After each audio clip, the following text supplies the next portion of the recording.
We're finally beginning our epic 3-month RV boondocking adventure of over 13,000 miles to Alaska from Louisiana and back. Come along and join us. I'm Debbie, a Cajun girl who travels the world, and we're embarking on an unforgettable expedition. My camera-shy brother, KP, and his wife, Babette, will be joining my husband, Ronny, and myself on this journey. We've been preparing for this adventure for over a year and a half while my brother recuperated from 3 major surgeries. Now we're finally ready to go, and we couldn't be more excited. I think this is a great time to go over our preparations for this epic journey, but first I'd like to take this time to thank our nephew Shay for house sitting for us while we are gone. Remember, safety first. It will be fun to see how far off-grid we can get, and I'll give you a loose itinerary, but you'll need to follow us to see exactly where we end up going. We plan to make our way north to the Badlands of South Dakota and then visit a few of the Northwest National Parks, eventually making our way to Canada through Banff and Jasper, and then meeting up with the Alaskan or Alcan Highway. After touring Alaska, we head back down to Washington through the Stewart-Cassiar Highway, which is very remote. Coming home, we plan to stop at several more of the national parks in the Northwest.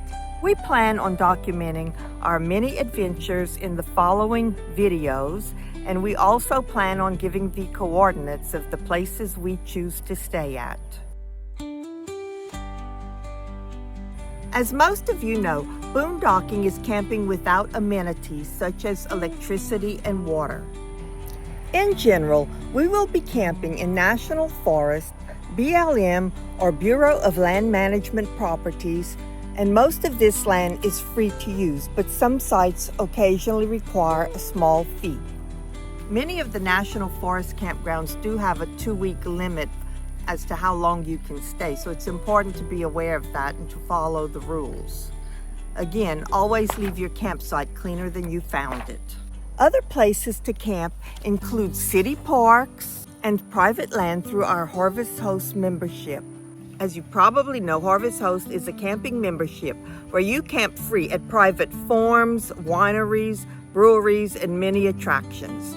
They do request that you spend $20 to $30 in their businesses, but this is easy if you like to eat, drink, or shop. These are scenes from our last Harvest Host visits.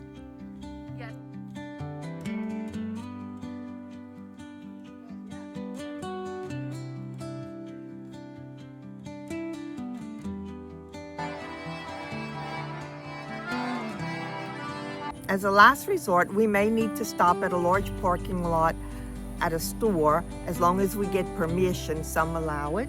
If you are a member of Anytime Fitness, they also allow you to camp in their parking lots. We're not members, so that won't be an option for us. But the benefit of Anytime Fitness is they have showers for people who are in need of finding a shower. Truck stops allow RV parking. One of the sweet advantages of dispersed camping is that we don't need reservations to camp. This is very helpful for us because even though we do have a loose itinerary, we don't know how many days we plan to stay at each stop. Another advantage is that we do often find more pristine spots and of course have more privacy when boondocking. Now the disadvantages are that maybe the campsites are down roads that are hard to navigate through. Maybe they're very narrow, so you need to find that out before you go down that road. Cell service is practically non-existent in many of these areas. In preparing for this experience, we have equipped our campers with 1,000 watts of solar panels on the roof and an extra 400 watts of portable fold-out panels, along with 4 watt-cycle 300 amp hour lithium batteries. I'm Ronny. I'm here to show you our solar setup for our travel trailer. First, we have 1,000 watts of solar panels on the roof. It's 10 100 watt panels. And also, if we ever need, we could pull out some foldable panels that connect that are 400 watts.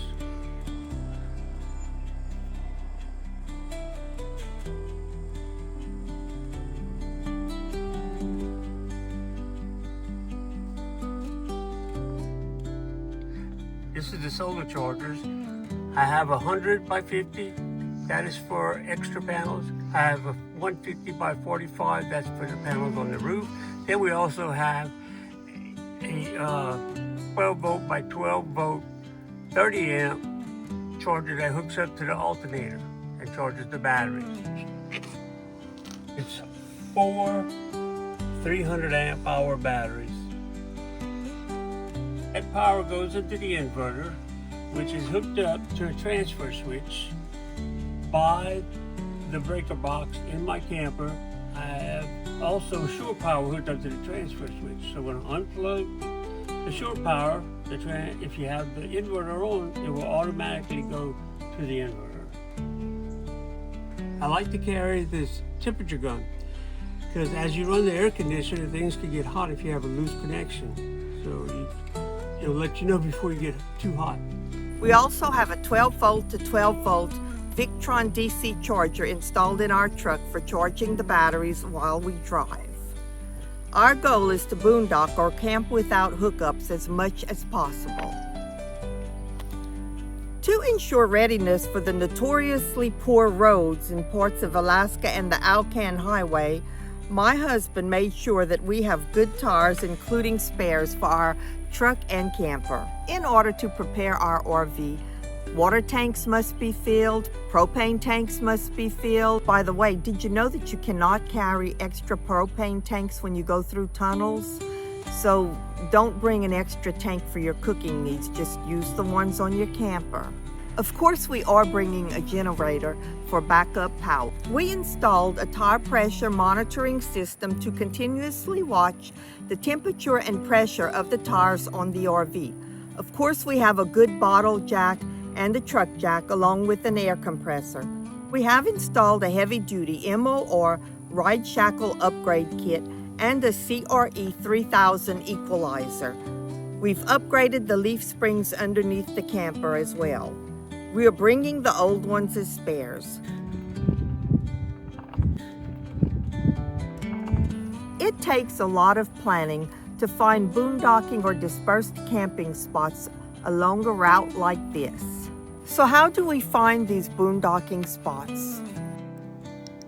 My brother did all of the research.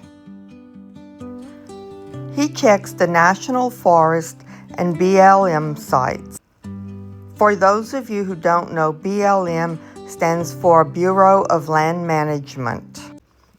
He also uses many apps including iOverlander, Cambidium, and Allstays. He overlays Gaia maps with Google satellite map views in order to get an overhead picture, but sometimes the trees do obstruct the views. In Alaska, there are many pull-offs along the road that allow camping. Another great resource is word of mouth from locals and fellow boondockers, whether in person or on sites such as YouTube. A great help for us is the Milepost book, which gives information on the sites along each highway, mile by mile. Since we're traveling with another couple, we do have GMRS radios for where there is no cell service. We will be using a satellite-guided GPS system, and we did invest in the Starlink Mini. Yes, I'm that grandma who needs to have access to my family at all times. It's getting windy out here. Still, we are going some places that even Starlink will not work. So it's important to download our maps and bring paper maps just in case.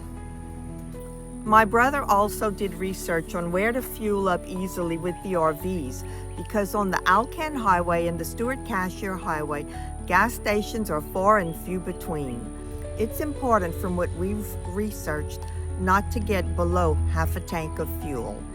We are bringing extra gas tanks, but those are for generator use if we need to depend on them.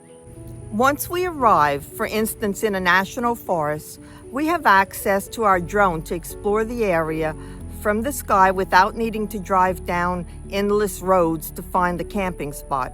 We can also ride our e-bikes to explore without having to haul the camper to somewhere that we may not be able to turn around. My husband and brother also purchased as many spare parts as they saw fit for emergency situations that could occur along the road.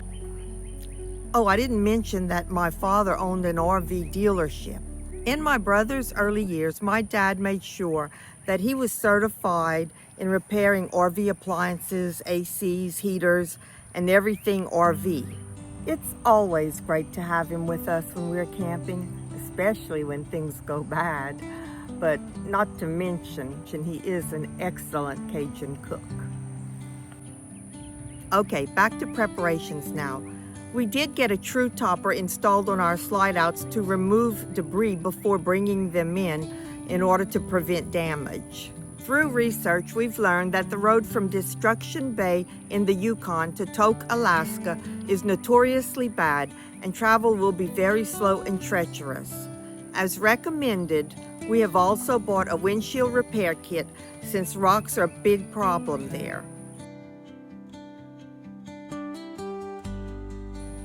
For a list of foods which we are allowed to cross the border with, we looked online. The website is www.inspection.canada.ca. We're stocking up on allowed groceries before the border crossing because food prices are higher in Canada and Alaska. Also in Alaska, it's much less expensive to shop in the big cities rather than the small towns. If you plan to camp in any of the Washington State Forest, you will need a Discover Pass. The annual pass is $50 per vehicle. It can be obtained at www.discoverpass.wa.gov. If you plan to camp in Alberta on any public land east of the Rockies, you will need a public lands camping pass, and before obtaining that, you will need a WIN number. You can get both of these for under $50 per person at www.albertarealm.com. We cannot cross the border into Canada with firearms. We are, however, bringing bear spray. Oh, by the way, I do have links for all of these products in the description. It's also important to be prepared for lots of mosquitoes, but being from Louisiana, I think we've got this covered. We will be dressing in layers as the temperature varies greatly. It's not uncommon to go through the 4 seasons in one day in Alaska. Last but not least, it's important to keep informed about forest fires in the area. We definitely don't want to get caught in that situation. If you have any other tips for us, please let us know. We really would appreciate it. Now, as we're getting ready to depart, I'd like to say, allons avec moi, laissez le bon temps rouler, which means, come with me, let the good times roll. I hope you join us on this adventure to see where we end up visiting and camping. As I said before, it should be fun to see how far off-grid we can get. I hope this information has been helpful to you, and I would be very grateful if you would like and subscribe to our channel. See you on the road.